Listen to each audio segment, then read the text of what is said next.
Angin kencang dalam pelaksanaan galian siring di simpang Jalan SMB 2 Muara Enim menyebabkan pohon dan tiang listrik roboh hingga mengakibatkan ada satu korban tertimpa pohon serta terjadi pemadaman listrik.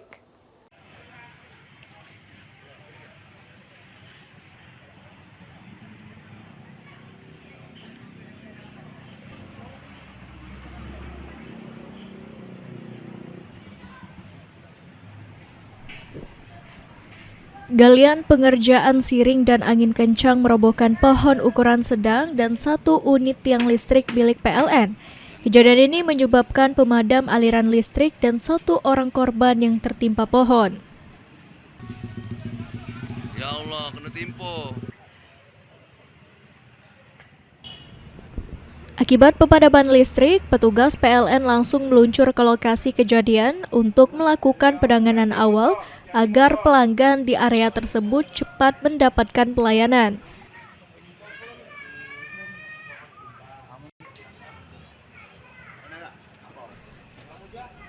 Petugas PLN, Didit Oktaviani mengatakan, robohnya tiang listrik karena jaringan instalasi kabel yang tertimpa pohon. Petugas PLN langsung melakukan penanganan awal agar kurang lebih 200 pelanggan bisa dialiri listrik.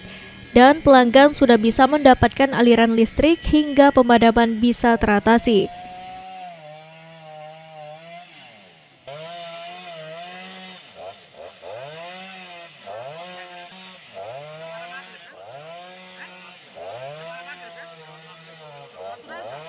Untuk jumlah pasti kami belum tahu pastinya, tapi kalau dari pekerjaan ini kami terpaksa harus memadamkan satu kampung yang 150 kurang lebih 200 pelanggan.